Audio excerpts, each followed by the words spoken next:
మానవ జీవితమే ఒక మహాభారతం, అది మంచి చెడుల రెంటి నడుమ నిత్య ఘర్షణం.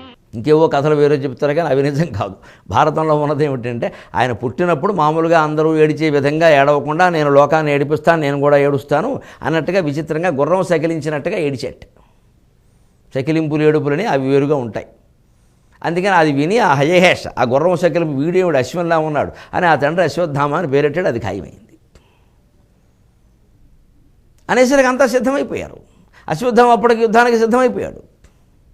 ఆ దెబ్బలో వస్తున్నాడు. అటు అశ్వత్థామ సహాయంతో అశ్వత్థామ యొక్క కల్పించిన ఉత్తేజంతో ఉక్రోషంతో ఆక్రోశంతో కౌరవ సైన్యం వస్తోందని తెలిసి కూడా అర్జునుడు తన బాధ ఆపుకోలేక దృష్టద్యుమ్నుడు దగ్గరికి వెళ్ళి అన్నాడు, ఏం మనిషివయ్యా, నీ చెల్లెల్ని చేసుకున్నానని చెప్పడానికి నేను సిగ్గుపడుతున్నాను. ఇవాళ నీతో నాకు బంధుత్వమా, నువ్వు సేనాధిపతివా మాకు, ఆ గురువుని అలా చంపుతావా?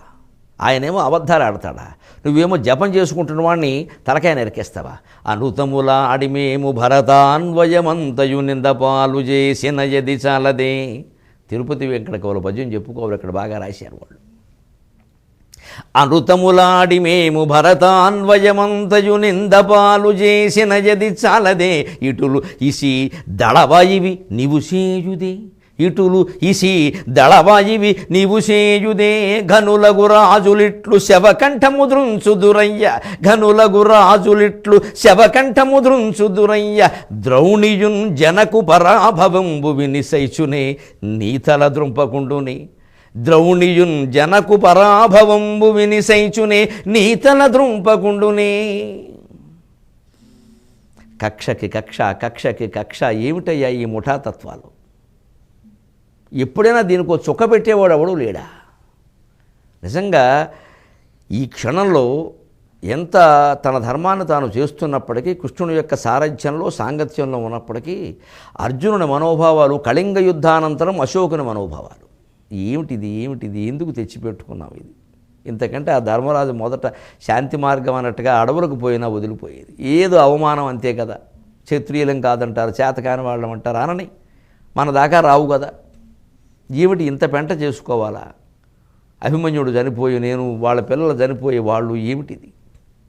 ఇప్పుడు సొంత గురువుని చదువు చెప్పిన వాడిని, పరకా బలపం పట్టి అక్షరాలు నేర్పిన వాడిని, ధనుస్సు మీద బాణం ఎలా పెట్టాలో చెప్పిన మహానుభావుణ్ణి అసత్యమాడి అస్త్ర సన్యాసం చేయించడమే కాకుండా ఆయన శవం అయిపోయి ఆయన జీవుడు లేచిపోయాక వీడు వెళ్ళి వాడి కంఠం నరికేస్తాడా? వీడు నాకు బావమరిదా?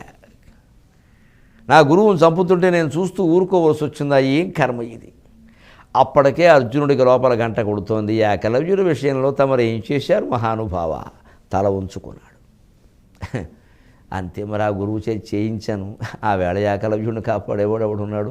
అమాయకంగా బలయ్యాడు. ఈ వేళ మా గురువు బలయ్యాడు, నేను అవుతాను. కట్టేస్తుందండి, పైకి అనకపోవచ్చు. అంటే అక్కడ వేలు ఇక్కడ శిరస్సు. భగవంతుడి దగ్గర ఆ తేడాలే ఉండవు. అవయవం అవయవమే. వేలు తెగినా కాలు తెగినా బాధ ఒకటే. ఏముంది దానికి? అందుకని అనుతములాడి మేము భరతాన్వయమంతయు నిందపాలు చేసిన యది చాలదే.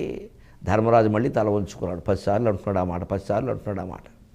ఆయన కృష్ణుడికేసి చూశాడు. నువ్వే కదా ఆడమన్నావు. ఆయన హాయిగా మురళీగానం అంతే మాట్లాడి ఓ నవ్వు నవ్వుతాడు. కంగారు పడక అంటారు మరి, బాగుంది. అడుగులు తిన్నట్టుగా ఉంటుందా కడుపులో నొప్పి వచ్చినప్పుడు అని? ఉంటుంది మరి. కొన్ని జరిగే కొన్ని అంటారు. దాని బాణం, దాని పరిణామం ఇది, దీని పరిణామం ఇది, తట్టుకోవాలి. అందుకని అన్నారంటే మరి అనరు. అందుకని అనృతములాడి మేము భరతాన్వయమంతయు నిందపాలు చేసిన ఏది చాలదే. గురువు మరణం కోసం అబద్ధమాడారు పాండవులని చరిత్ర ఎన్నేళ్ళైనా చెప్పుకుంటారు కదయ్యా. ఆ రకంగా మా వంశం కుళ్ళిపోయిందయ్యా. ఈ మాట మన ధర్మరాజు కాదు దెబ్బది. ఈ అబద్ధం దుష్టజుమ్నుడు ఆడలేదుగా. ఇటులు ఇసి దళవాయివి నీవు సేయుదే. ఎవడో సామాన్య సైనికుడు చేస్తే పోనీ ఏదో ఆవేశంలో వచ్చి చేసేసాడు మాకు తెలియదు అనొచ్చు. సేనాధిపతివయ్యా, 15 రోజులు యుద్ధం చేసిన వాడివి ఆగలేకపోయావా? ఇంకో 2-3 రోజులు అయితే ఏదో రకంగా వాళ్ళని జయిస్తామే.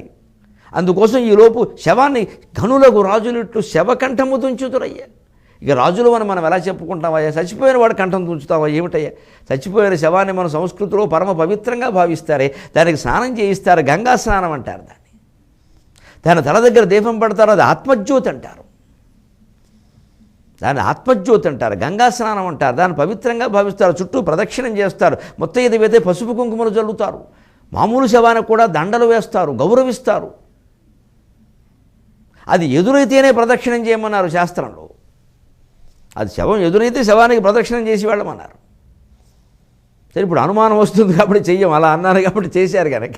ఏదైనా అనుకోకుండా మర్డర్ అయిన శవం అనుకోండి, వీడు నవ్వడం ముందు లోపలేసేయండి అంటారు పోలీసులు. శవం చుట్టూ తిరుగుతుంటే వీడికి ఏదో సంబంధం ముందు లోపలేసేయండి. అది చేయకండి, ఊరికి విషయం చెబుతున్నారు. పూర్వం అలా జరిగేవి. ఇప్పుడు ఈ పట్టణాల్లోనూ తారు రోడ్ల మీద ఎలాంటి చేష్టలు చేయకూడదు, అన్ని అపార్థాలు వస్తాయి. శవం ఎదురైతే దైవంతో సమానంగా, చనిపోయాడంటే దేవుడే, పోయిన వాళ్ళందరూ మంచివాళ్ళు అంతే, దైవస్వరూపం అంత భావిస్తారు. అటువంటి శవాన్ని తుంచుతావా? ఏం పౌరుషం అయ్యా.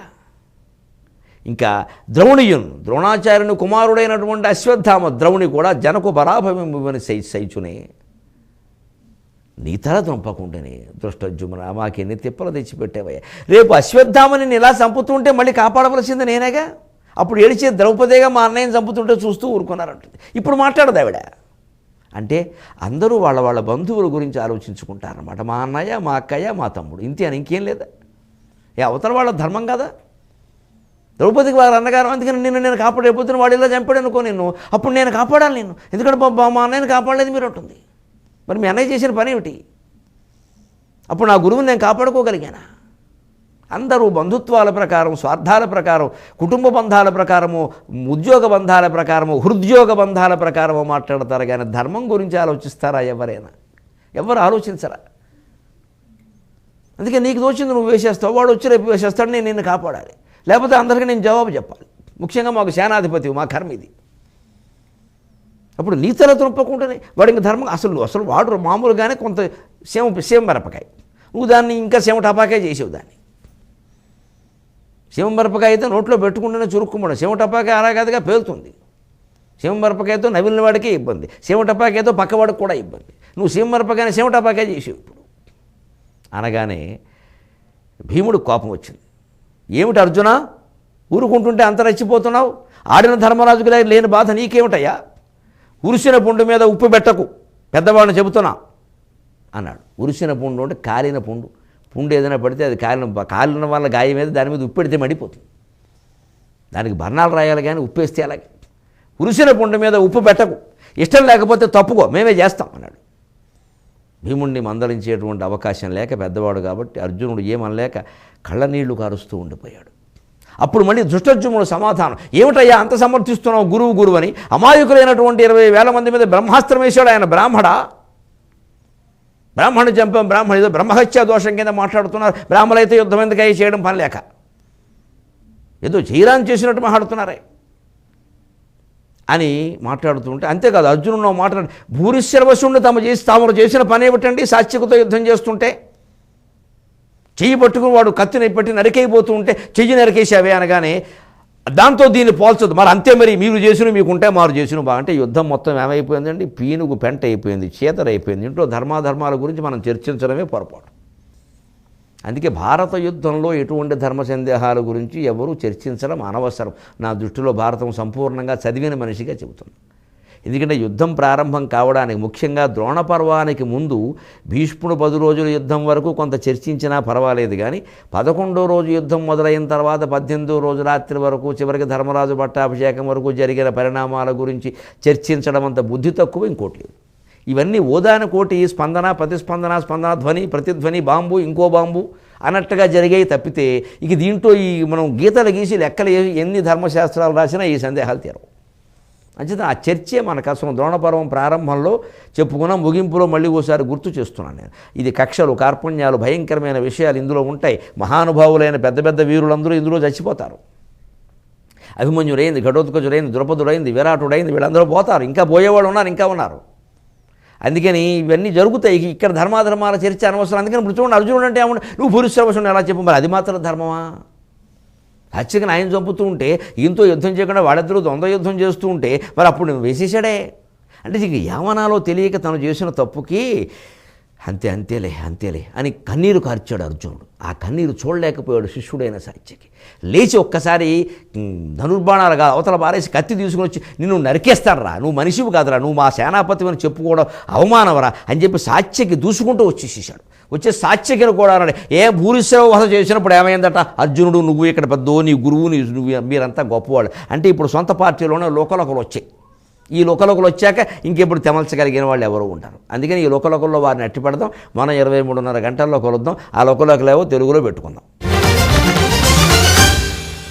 మీ అభిప్రాయాలను సూచనలను మాకు తెలియజేయాల్సిన చిరునామా భక్తి TV, care of Rachana television private limited, road number 92, Jubilee hills, Hyderabad 5,96,000. మా ఇమెయిల్ ఐడి bhaktihyd@gmail.com. మా వెబ్సైట్ www.bhaktitv.org. Phone number 9010222333.